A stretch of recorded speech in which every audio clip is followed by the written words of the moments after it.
Can you believe it? I actually profited from my wife's betrayal. Yeah, you heard that right. This is the story of how I turned her infidelity into an unexpected win. It all started on what seemed like an ordinary day when I stumbled across a hidden box tucked away among her belongings. What I found inside, let's just say it changed everything. Stick with me, and I'll tell you exactly how it all unfolded.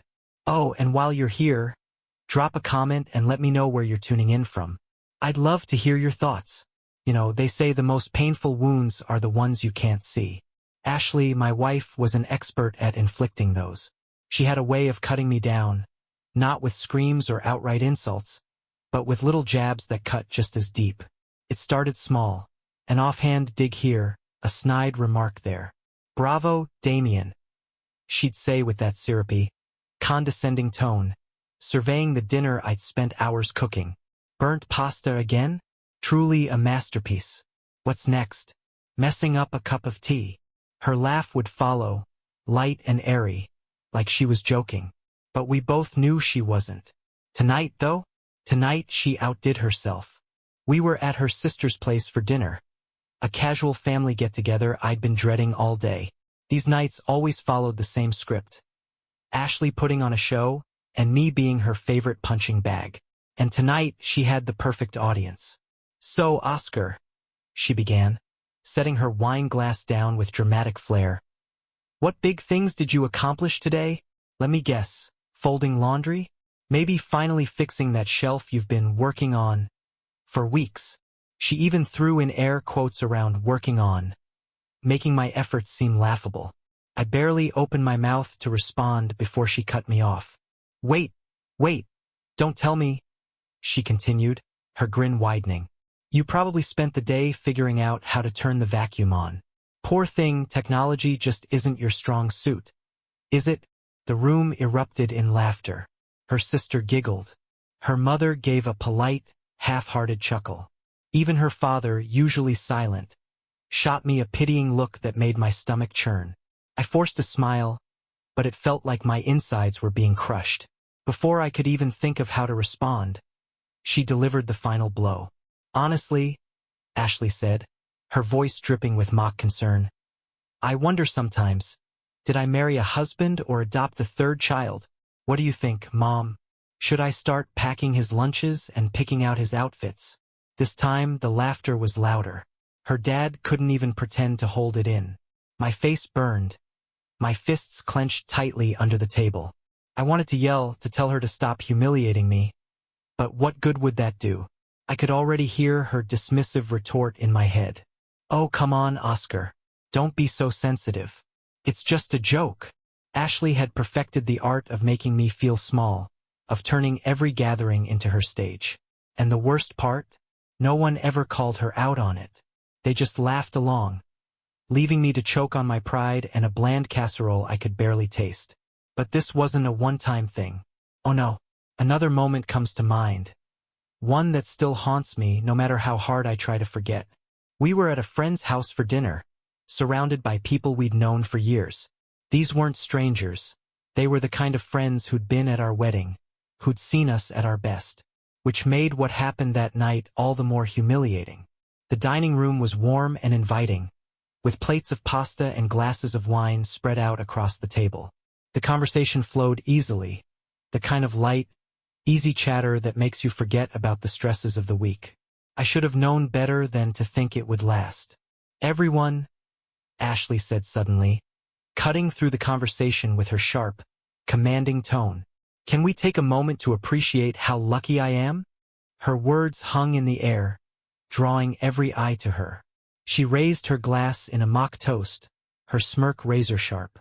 "I mean, not everyone gets a husband who's not just a stay-at-home dad but the stay-at-home dad. Oscar, the king of folding laundry and warming baby bottles. Truly a rare breed." The table chuckled politely, but I could feel my jaw clenching. I stared at my plate, silently willing her to stop. Of course, she didn't. "Seriously," she continued, her voice dripping with mock sweetness, "I don't know what I'd do without him, except maybe live with a man who has ambition.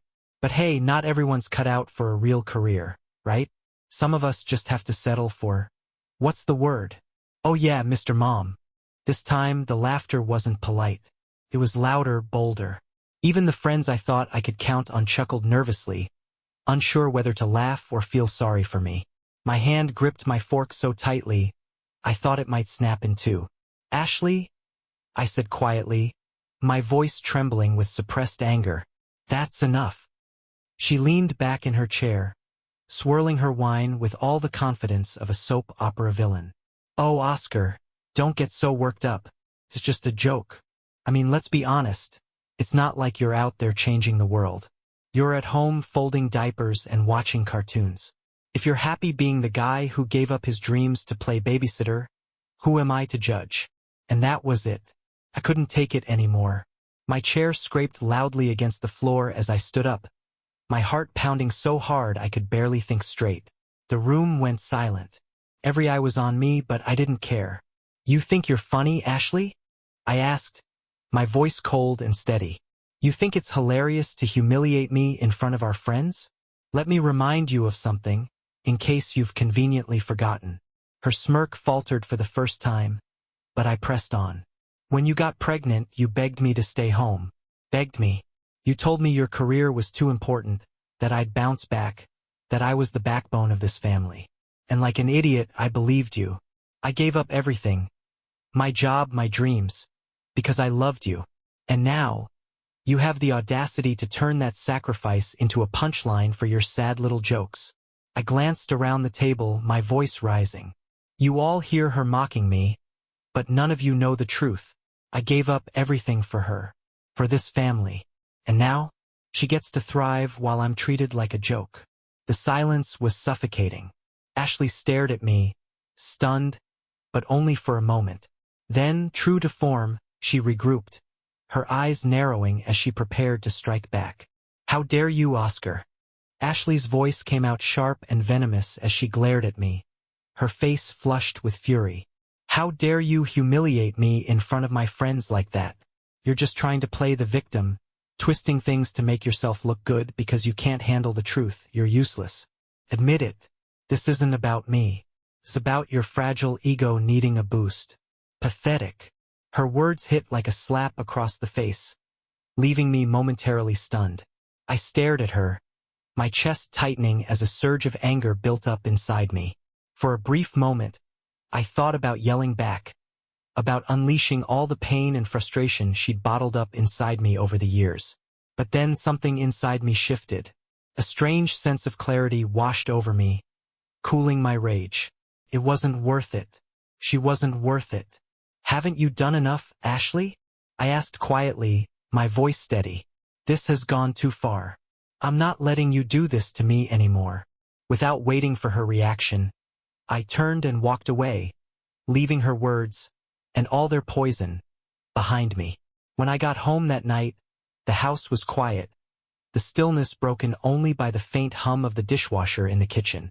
My head pounded with the weight of everything that had happened, but at least for now, the silence felt comforting, peaceful, temporary. I knew Ashley wouldn't let this go. I handed Carmen, our nanny, a small bundle of cash as she gathered her things. Thanks for staying late, Carmen, I said, forcing a smile.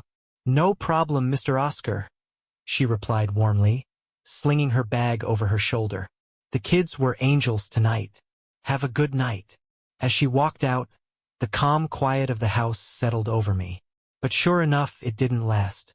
Barely 20 minutes passed before the front door burst open, and Ashley stormed in, her heels clacking furiously against the hardwood floor. She didn't even bother taking off her coat. What the hell was that, Oscar? She demanded, her eyes blazing with anger. I glanced at her from the couch, unfazed. Good to see you too, I replied dryly. Don't start with me, she snapped, her voice sharp as a knife. Do you have any idea how out of line you were tonight? You humiliated me in front of everyone. Do you even understand how badly you embarrassed me? I let out a tired sigh, rubbing the back of my neck. Humiliated you? I repeated, my voice calm but edged with disbelief. Ashley, you've been tearing me down in front of people for months, and I've stayed silent. Tonight you crossed a line. I'm not going to sit back and take it anymore. Her arms crossed tightly over her chest as she shot me an icy glare. "Oh, give me a break, Oscar. You're being ridiculous." "They were jokes. Light-hearted jokes. If you weren't so sensitive, you'd see that." "Jokes?" I said, my voice rising as I stood up from the couch. "Calling me useless? Mocking me for being a stay-at-home dad? That's your idea of a joke? You've been chipping away at my dignity every chance you get. And now, when I finally call you out on it, I'm the bad guy." Ashley's lips thinned as she tossed her coat onto the nearest chair. "You know what, Oscar? Maybe if you put half as much effort into actually contributing to this family as you do into playing the victim, we wouldn't even be having this conversation." Her words hit like a punch to the gut. My fists clenched at my sides as I stepped closer, my voice trembling with frustration. "Contribute? Seriously? You begged me to stay home, Ashley. You begged me. You didn't want to lose your momentum at work, and I agreed to put my career on hold for the good of this family. For you. And now you're throwing that back in my face like I've done nothing. Stop being so dramatic," she scoffed, rolling her eyes. "Plenty of men in your position figure out ways to make it work. You could have started a business or found something to bring in money from home. But no, you're perfectly fine just coasting along as a house husband." I let out a bitter laugh, shaking my head. "A business? Are you even listening to yourself? You expect me to run a business on top of cooking, cleaning, and taking care of 2 kids? Do you have any idea how much work that takes? Or are you too busy feeling superior to notice?" Her smirk returned, sharper than ever. "Maybe if you weren't so weak," she sneered, her voice dripping with sarcasm, "you'd figure out how to manage it all. But no, here we are, me with a thriving career and you, Mr. Mom, stuck in neutral. It's embarrassing." Her words cut deeper than I expected. My jaw tightened as I stared at her, forcing myself to stay calm. "You're unbelievable," I said, my voice low but steady. "You have no idea how out of touch you've become. First of all, I do contribute. I've been taking freelance projects whenever I can, and I bring in money. But you know what? You're right about one thing, this can't go on. I can't keep living like this, being torn down every day by someone who's supposed to have my back. Maybe it's time I start thinking about divorce." That stopped her in her tracks. For the first time in a long time, she looked genuinely caught off guard. But the moment didn't last. Her eyes narrowed, her arms crossing again in defiance. "Oh, how original," she said with a scoff. "Play the victim. Throw divorce into the mix, and make yourself the hero of your sad little story. Classic Oscar." I shook my head, letting out a frustrated sigh.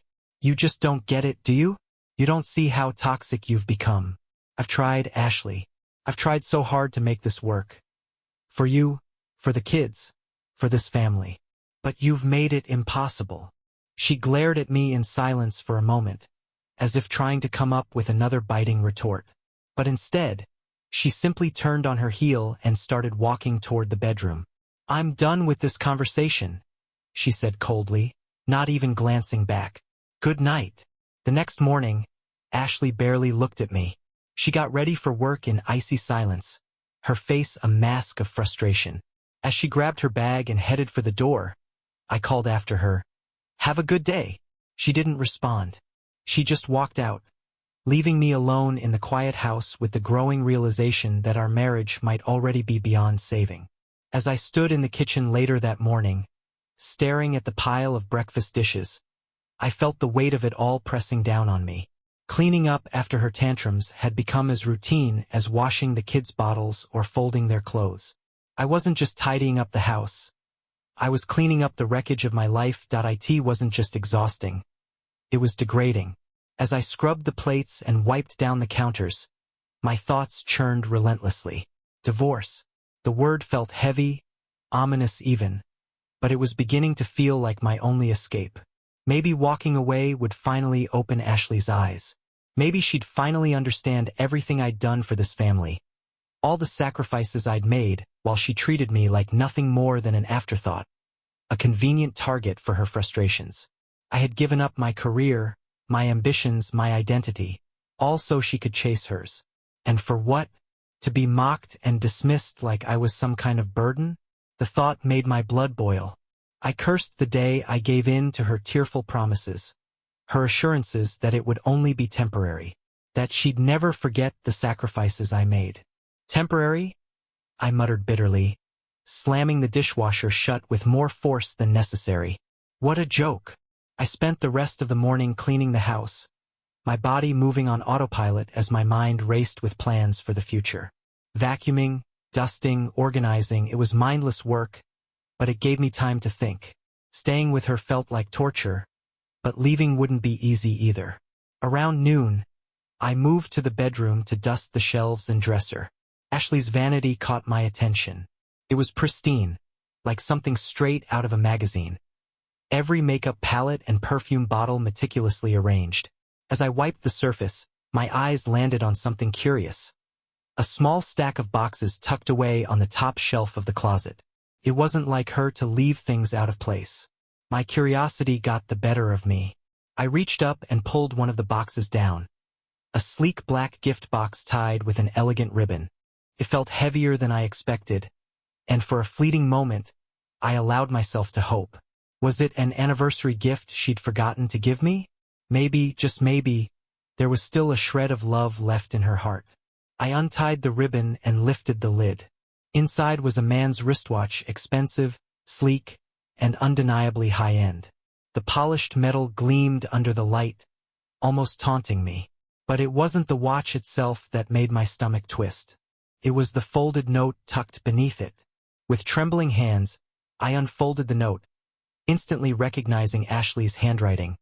Neat, deliberate, with her trademark flourish at the end of each word. To the real man in my life, Nicholas. With all my love, Ashley.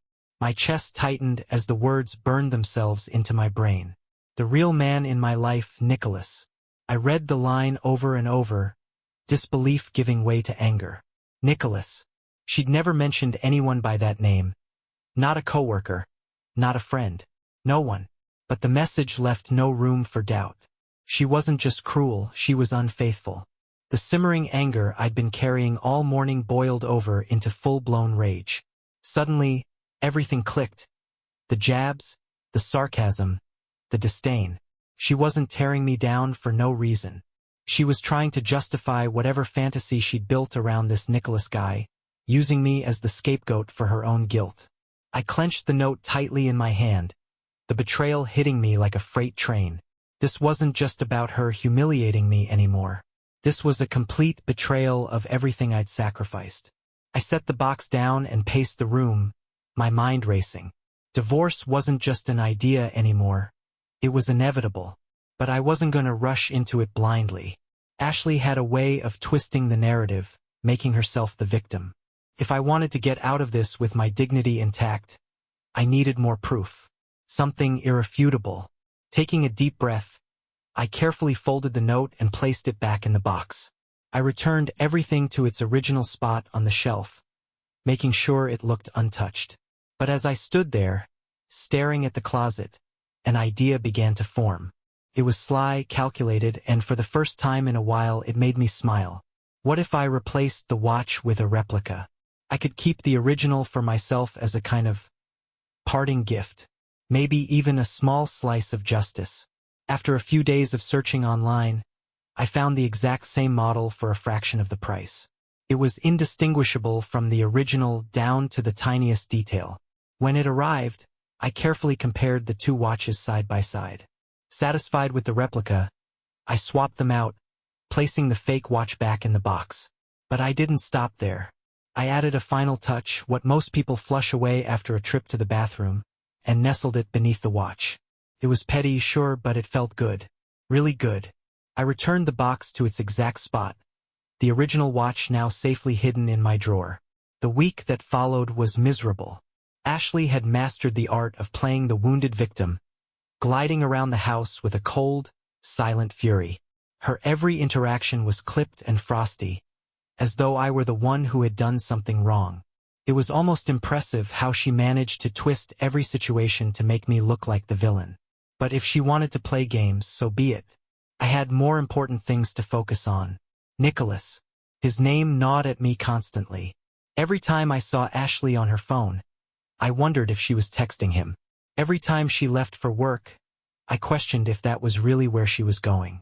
I needed proof, something concrete that would shatter whatever illusion she was clinging to. Waiting for her to slip up wasn't going to cut it. One night, as she showered, her phone sat unattended on the kitchen counter. My heart raced as I picked it up, hoping for a breakthrough. But the lock screen greeted me with a password prompt. Of course, I tried the obvious choices: our anniversary, the kids' birthdays, even her parents' anniversary. Nothing worked. She changed it. Defeated, I set the phone back exactly where I found it. She was getting better at hiding things, but that only made me more determined. If she thought she could keep me in the dark forever, she had another thing coming. This wasn't over. Not by a long shot. That's when I decided it was time for a different strategy. If I couldn't access Ashley's phone, I'd track her movements another way. The next morning, while she was upstairs getting ready for work, I stepped outside to her car. My hand closed around the GPS tracker in my pocket. A small, discreet device I'd ordered online a few days ago. My hands trembled slightly as I crouched by the bumper and secured it in place. Felt like crossing a line, but I pushed the guilt aside. I needed answers. When I stepped back inside, my heart pounded as if I'd just committed a crime. But it was done. Now I'd finally know where she was going when she wasn't with me. A few days passed before I got the break I was waiting for. It was a Friday morning, and Ashley was in the bathroom longer than usual. When she finally came downstairs, she was dressed like she was heading to a gala. Sleek black dress, high heels, her makeup flawless. She didn't even dress like that for her big meetings at work. "Big day at the office?" I asked, trying to keep my tone neutral, though suspicion seeped into my voice. She didn't even glance at me. She just grabbed her purse and said flatly, "Don't wait up," before walking out the door. I stood there watching her leave, and then it hit me. The watches. My heart raced as I bolted upstairs to the closet. I reached for the box on the top shelf, the one I'd tampered with days ago. When I opened it and saw it was empty, my stomach dropped. She'd taken them. "Bingo!" I muttered, a bitter satisfaction curling through me. She was taking them to him. I grabbed my phone and opened the GPS app connected to the tracker I'd installed. A red dot marked her location, moving steadily across town. I watched the route, adrenaline coursing through me as I waited for her to stop somewhere. By evening, the red dot had settled in the heart of the city's trendiest district, surrounded by upscale restaurants and bars. My chest tightened as I stared at the screen. This was it. I didn't waste time. Grabbing my phone, I called Carmen. "Hey, Carmen, can you come watch the kids for a few hours? Something urgent's come up." "Of course, Mr. Oscar," she said warmly. "I'll be there in 10 minutes. As soon as Carmen arrived, I barely paused to explain. I thanked her quickly, grabbed my keys and rushed out the door. The drive was a blur, the GPS guiding me while my mind spiraled into a mix of anger and dread. My grip on the steering wheel tightened with every mile, my knuckles turning white as the reality of what I might find hit me harder with each turn. When I arrived, I pulled into the parking lot of a high-end Italian restaurant. Her car was parked neatly in the corner, her vanity plates unmistakable under the glow of the streetlights. I sat there for a moment, staring at her car, my pulse thundering in my ears. Taking a deep breath, I stepped out of my car and headed for the restaurant. The inside was everything you'd expect from an upscale place. Dim lighting, the soft hum of conversations, candlelit tables, and the gentle tinkling of a piano somewhere in the background. It was elegant, sophisticated, and entirely surreal. My focus, though, was singular. I scanned the room with purpose. The hostess greeted me with a polite smile. "Good evening. Table for one." "Yes, please," I replied, keeping my voice steady, though my insides churned. She led me to a small table near the corner. "Can I start you off with something to drink?" "Just coffee," I said quickly, waving off the menu she offered. As I sat there, I adjusted my phone, pretending to check it while my eyes swept the room. And then I saw her. Ashley sat at a table near the back, leaning slightly forward. She wasn't alone. Across from her sat a man. a stranger who could only be him. Nicholas. He was tall, confident, and sharply dressed, the kind of man who radiated self-assuredness. It made my stomach twist. The way they leaned toward each other, the ease in their body language, it was obvious. I froze, my breath catching in my throat. Slowly, I raised my phone, my hands trembling as I snapped a few photos. I captured everything.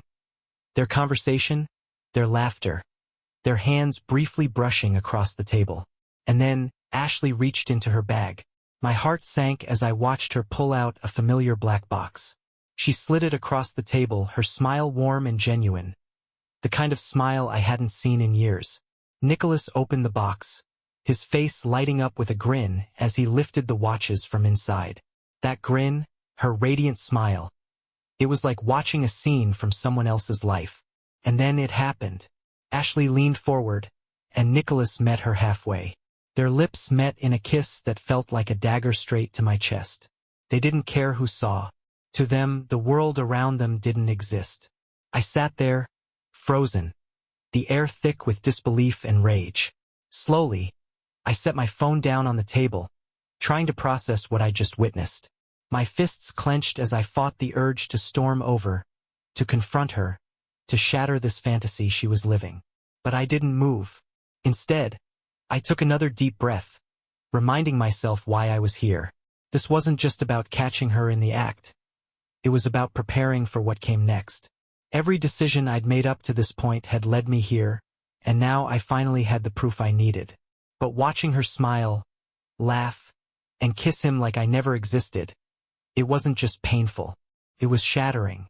I glanced at my phone one more time. The photos I'd taken were all the proof I needed. Slowly, I stood, leaving a few bills on the table for the untouched coffee. Without another glance at their table, I walked out of the restaurant, my heart heavier than it had ever been. Each photo I snapped added fuel to the fire raging in my chest. This wasn't just betrayal. It was a brazen, public declaration that I was nothing to her. Any shred of patience I had left evaporated. Sliding my phone into my pocket, I stood up. My movements were deliberate, every step toward their table steady and full of purpose. When I reached them, I pulled out an empty chair and sat down without hesitation. "Good evening," I said calmly, folding my hands on the table as though this were a perfectly normal interaction. Ashley's face went white, the color draining from her cheeks as she locked eyes with me. Her lips parted, but no sound came out. She looked like she'd just seen a ghost. "Oscar?"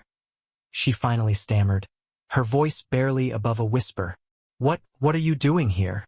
Nicholas's smug demeanor faltered immediately. The easy confidence he'd been exuding only moments ago vanished, replaced by confusion and unease. "Who the hell are you?" he asked, darting an anxious glance toward Ashley. I leaned back in my chair, letting the silence stretch for a beat before responding. "I'm Oscar," I said, my voice steady but cutting.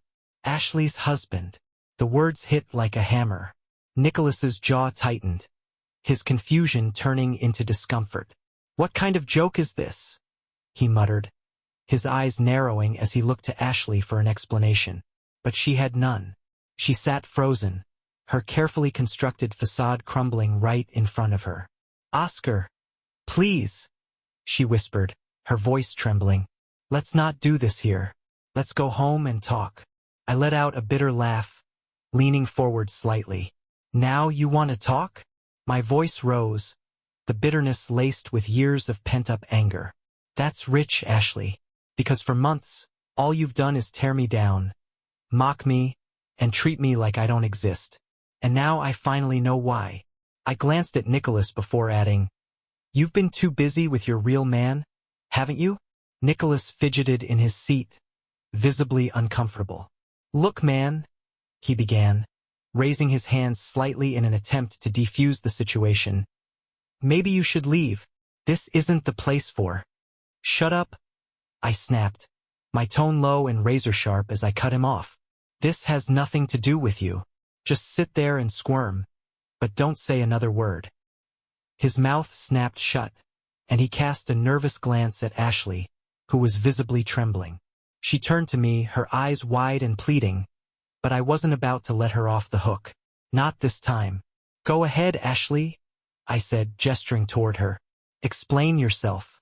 How long has this been going on? Did you really think I wouldn't find out? Her hands gripped the edge of the table, her knuckles white as she stammered. Oscar. It's not what it looks like. Nicholas is just a friend. Her voice cracked on the last word. I let out a humorless laugh, the sound cold and cutting. A friend, I repeated, leaning closer. That's the story you're going with? A friend who you meet in secret, hold hands with, kiss, and buy expensive watches for? Do you take all your friends to romantic dinners too? Or is that just reserved for him? She didn't answer.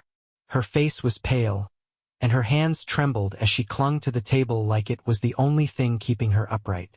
I shifted my gaze to Nicholas, who was now looking anywhere but at me.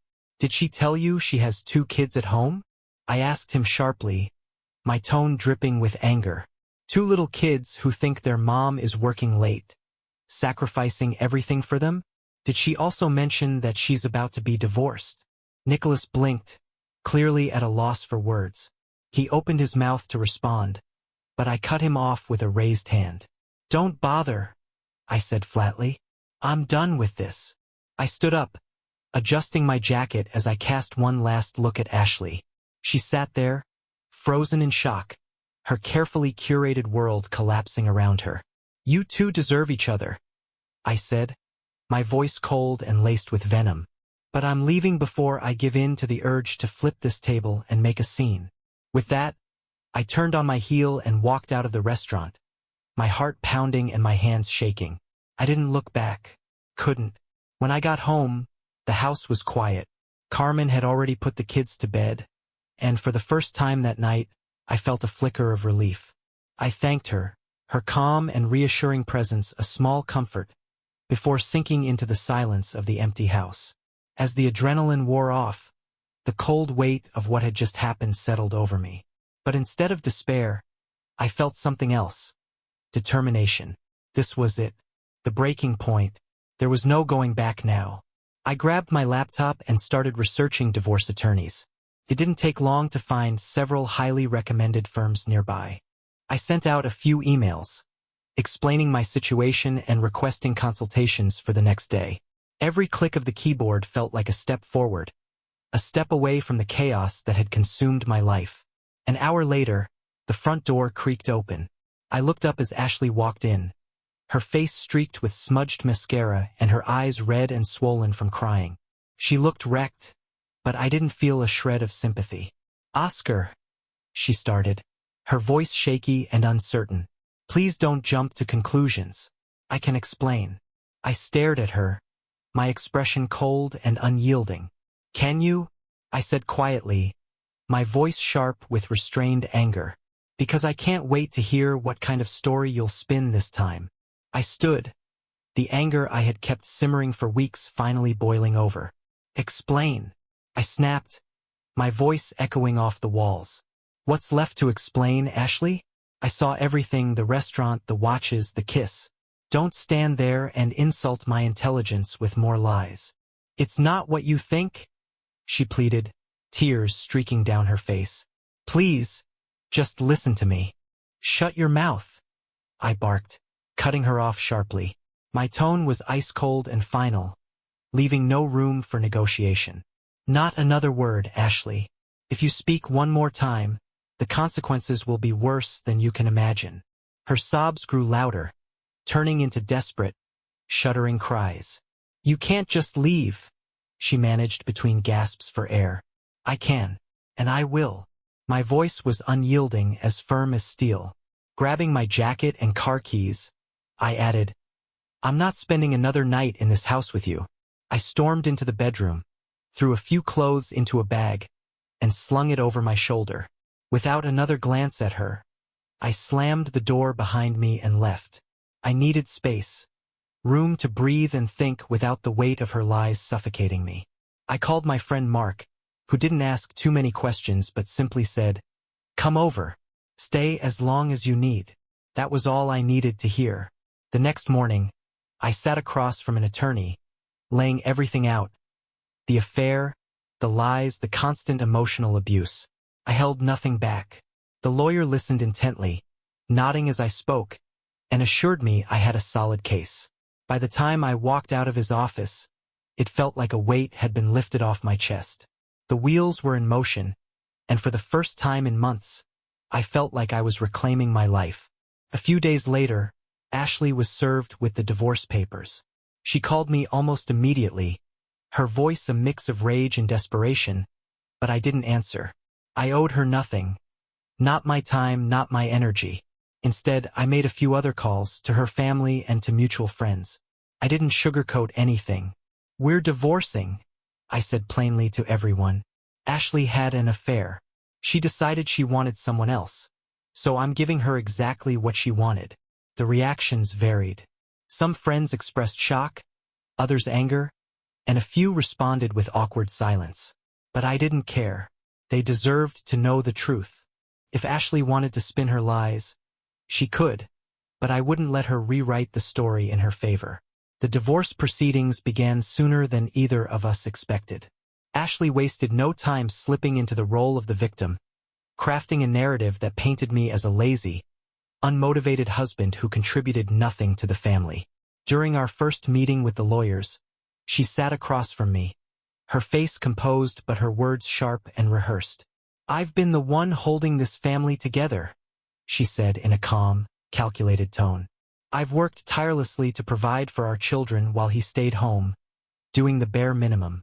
And now he's punishing me for his own shortcomings." I clenched my fists under the table, forcing myself to remain composed as her words pierced through me. But I had come prepared. "My shortcomings," I said, my voice controlled yet firm, "are the sacrifices I made for this family. Ashley begged me to stay home when she got pregnant. She said she couldn't lose her career momentum. I gave up everything, my job, my dreams, because I trusted her.